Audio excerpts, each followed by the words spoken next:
हाँ बच्चों, आज हम लोग अध्ययन करेंगे विषय गणित कक्षा 9 में बीजीय व्यंजक बीजगणित के अंतर्गत बहुपद अध्याय के अंतर्गत हम लोग अध्ययन करेंगे। सर्वप्रथम बहुपद का अध्ययन करने से पहले हमें ये जानना बहुत जरूरी है, पुनरावृत्ति में चर राशि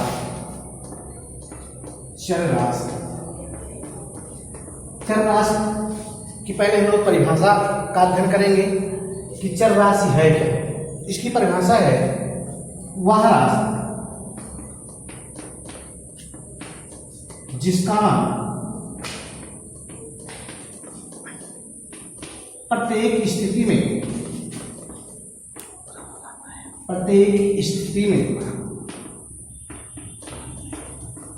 बदलता रहता है।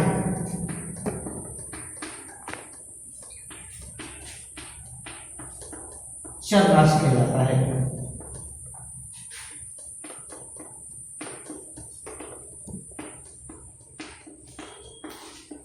चर राशि कहलाता है। जैसे अंग्रेजी वर्णमाला के सभी अक्षर, अंग्रेजी वर्णमाला के सभी अक्षर का तात्पर्य यह है कि ए बी सी से लेकर जितने भी अक्षर आएंगे एक्स वाई जेड, ये चर राशि के सभी उदाहरण होंगे। फिर एक बार हमको दोहराते हैं कि बहुपद के अध्ययन करने से पहले हम सर्वप्रथम ये जानना बहुत अति आवश्यक है कि चर राशि है क्या। अगर कोई भी पूछता है कि चर राशि है क्या, तो पहले हम परिभाषा बताएंगे कि वह राशि जिसका मान प्रत्येक स्थिति में बदलता रहता है चर राशि कहलाता है। चर राशि का उदाहरण है जैसे अंग्रेजी वर्णमाला के सभी अक्षर ए से लेकर बी सी, इसके अंतर्गत एक्स वाई जेड जितने भी अक्षर आते हैं वो आपके चर राशि कहलाते हैं। फिर उसके बाद हम सेकंड स्टेप पर जाते हैं अचर राशि।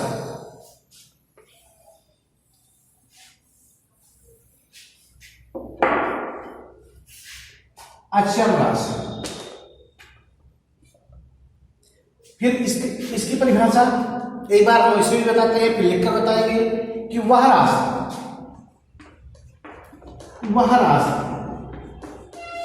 जिसका मान किसी भी स्थिति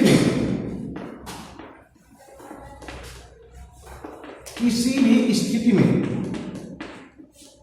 नहीं बदलता,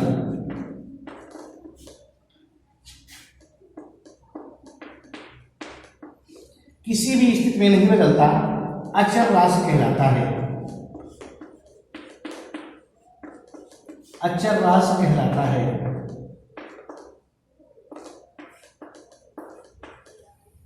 हाँ बच्चों ध्यान दीजिए, अभी हमने चर राशि के बारे में अध्ययन किया। सेकंड स्टेप में आते हैं हम अचर राशि। अचर राशि की परिभाषा है वह राशि जिसका मान किसी भी स्थिति में नहीं बदलता, वह अचर राशि कहलाता है। इसका उदाहरण जैसे सभी संख्यात्मक मान 1 2 3 से लेकर जितने भी आगे संख्यात्मक मान, चाहे वह 1001 के आगे भी जितनी भी संख्यात्मक मान होंगी, ये अचर राशि कहलाती है। फिर एक बार हम स्टेप आते हैं अचर राशि के बारे में, एक बार परिभाषा दोहराते हैं। अचर राशि वह राशि जिसका मान किसी भी स्थिति में नहीं बदलता, अचर राशि कहलाता है। जैसे संख्यात्मक मान 1, चाहे 1 रुपये की बात हो, चाहे 1 सेब की बात हो, या कभी भी अपने आप में बदलता नहीं है, तो इसीलिए इसका क्या कहता है अचर राशि। अब हम लोग अध्ययन करेंगे अचर राशि। चर राशि हमने अध्ययन किया, फिर अचर राशि। फिर अगले स्टेप में हम जाते हैं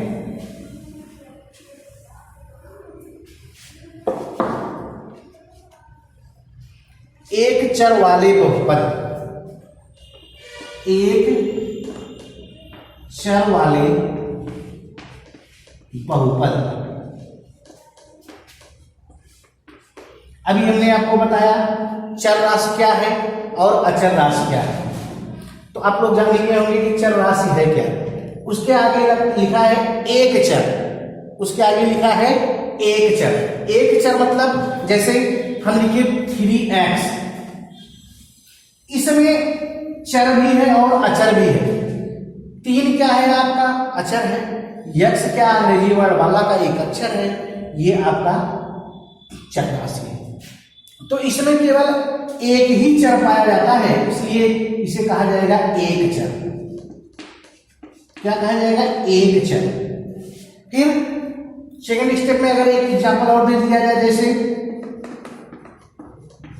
3x plus 7y, 3x plus 7y, तो इसमें हम देखेंगे बच्चों कि यहां 3x है, 3x में जो 3 क्या है आपका ये अचर है, और यहां ये x क्या है चर है।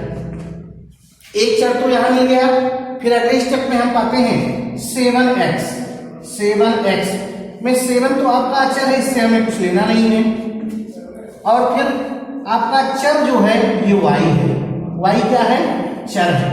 तो इस पूरे बहुपद में हम पाएंगे, पूरे बहुपद में एक चर यहां है जो x है और एक चर यहां है, तो कितने चर हो जाते हैं, एक और एक, x और y दो चर हो जाते हैं। इसलिए यह क्या कहलाएगा, एक चर नहीं कहलाएगा, एक चर नहीं कहलाएगा, एक चर नहीं। आप लिख सकते हैं यह एक चर नहीं है, क्योंकि इसमें दो चर राशियां पाई गई, इसलिए एक चर नहीं है। तो फिर आगे हम ये देखेंगे कि जिसमें भी चाहे वह x लिखा हो या y लिखा हो या z केवल एक ही हो अपने स्थान में, तो वो आपका एक चर कहलाएगा। जैसे अभी इसके आगे बाद कोई भी संख्यात्मक मान हो उससे हमें कोई लेना, जैसे यहाँ लिख दिया गया 7y, केवल लिख दिया गया 7y, तो हम इसमें देखेंगे केवल 7 से हमें कुछ नहीं लेना है, केवल यहाँ पे देखेंगे ये y है, इसमें के इस पद में केवल एक चर है, तो ये आपका क्या कहलाएगा, एक चर। संख्यात्मक मान इसकी वैल्यू कोई मतलब नहीं है। अगर कहीं प्लस लगा के हम बदल दिया जाए, जैसे हम यहां आपको बताएंगे कि 7a plus 2b, 7a plus 2b, 7a plus 2 में हम देखेंगे a आपका एक चर है और यहाँ प्लस लगने के बाद b भी मिल रहा है। इसमें कितने चर आ रहे हैं, दो चर आ रहे हैं, इसमें आ रहे हैं दो चर, दो चर आ रहे हैं। तो इस बहुपद को हम कहेंगे कि यह एक चर नहीं है, एक चर नहीं है। अर्थात हमारे कहने का तात्पर्य है जिस बहुपद में केवल एक ही चर राशियां पाई जाएंगी वही आपका एक चर कहलाएगा। अगर दो मिलता है तो वह एक चर नहीं है, अगर 3 मिलता है तो वह एक चर नहीं है। इसी में हम आपको एक कड़ी और जोड़ देते हैं, एक चर तो आपका हो गया एक चर बहुपद।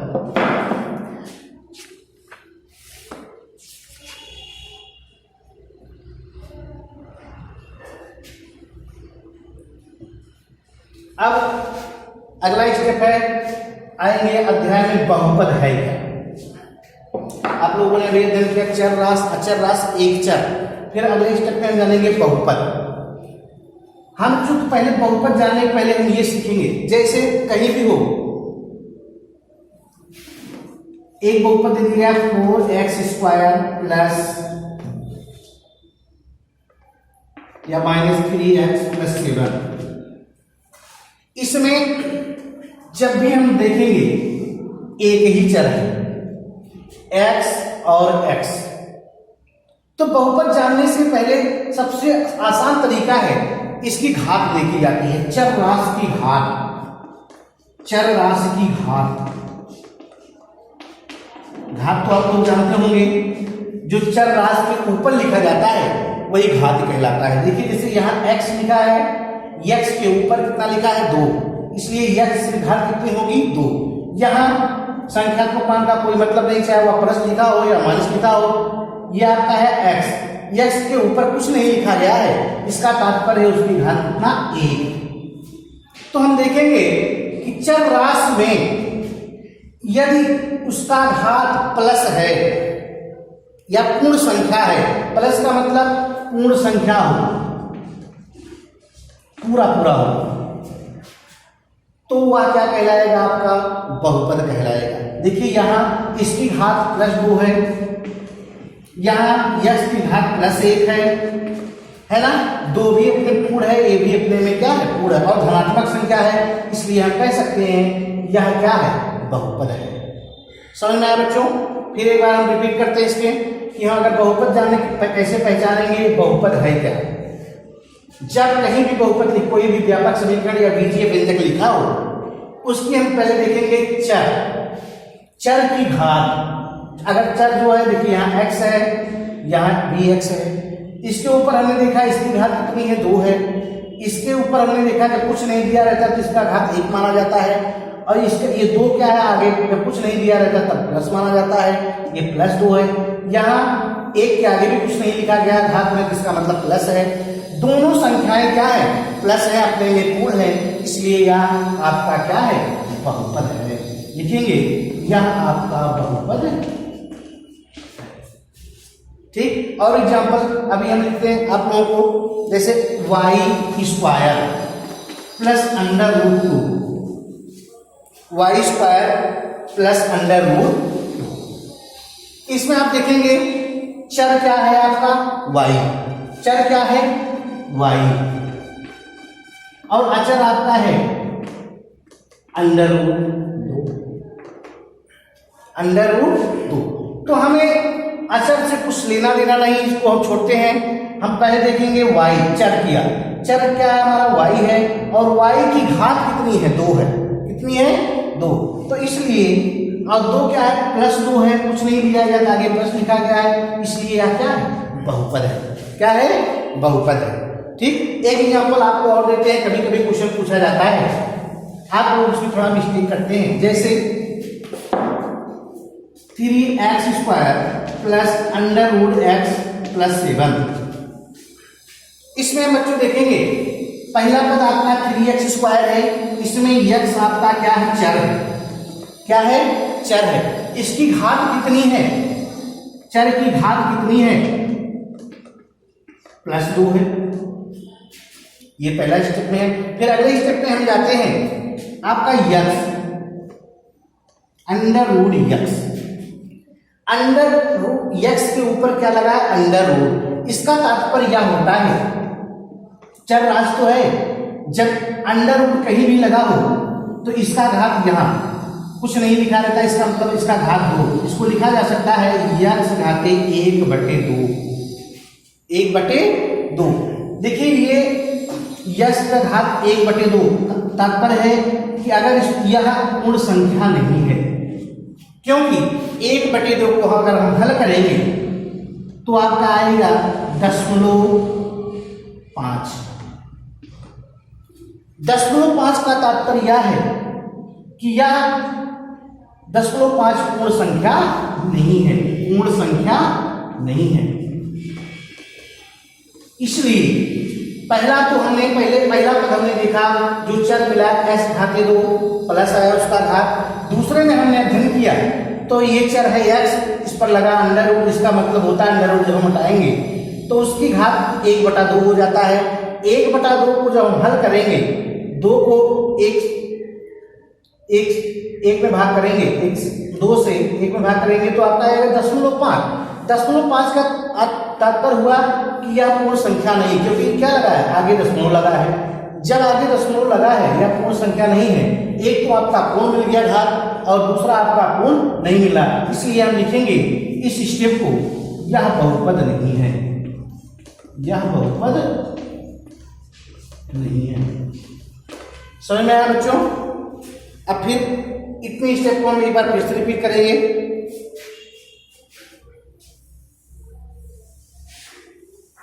बीजीय व्यंजक के अंतर्गत हमने अभी भी अध्ययन किया, पहले सर्वप्रथम चर राशि। अभी हमने दिखाया आपको, जैसे पीछे दिखाया कि चर राशि है क्या? वह राशि जिसका मान प्रत्येक स्थिति में बदलता रहता है, चर राशि कहलाता है। हमने एग्जाम्पल अभी आपको बताया कि अंग्रेजी वर्णमाला के सभी अक्षर जैसे ए बी सी से लेकर एक्स वाई जेड तक जितने भी अक्षर आते हैं ये आपके चर राशि कहलाते हैं। फर्स्ट स्टेप ये हुआ। सेकंड स्टेप में हमने आपको बताया अचर राशि।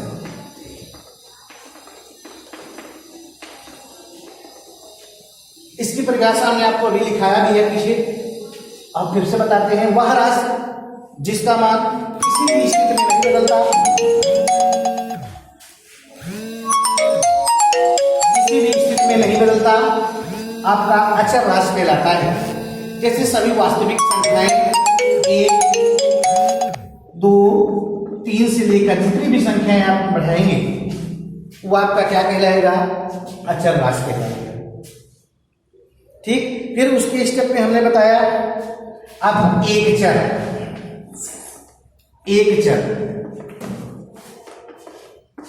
कि जिस बीजीय व्यंजक में केवल एक ही चर हो, एग्जाम्पल जैसे आपका हो 2x,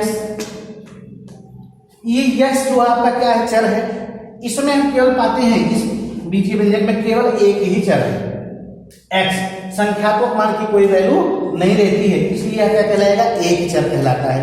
फिर इसके आगे हमने बताया कि अगर दो चर कहीं भी बीजीय व्यंजक में आपको मिल जाए 2x + 3y, इसमें हम देखेंगे ये आपका है क्या? x, यहां प्लस लगने के बाद दूसरा पद स्टार्ट होता है, इसमें क्या मिल रहा? y, तो आपका ये हो जाता है एक चर यहां है, एक चर यहां, तो ये द्विचर में आ जाता है, इसे कहेंगे द्विचर।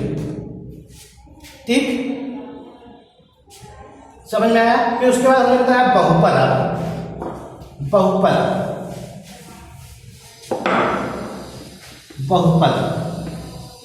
बहुपद हमने बताया कि जिसमें चर किसी भी बीजीय व्यंजक में जैसे 2x² + 3x + 7 में हम देखेंगे, इसके अंतर्गत केवल चर को देखेंगे।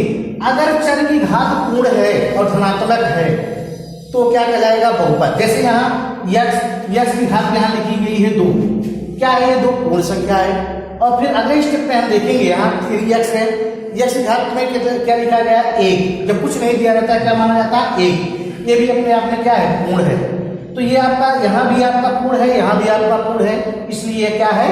बहुपद। ये क्या है? बहुपद। फिर अगले वीडियो में हम इसके आगे बताएंगे।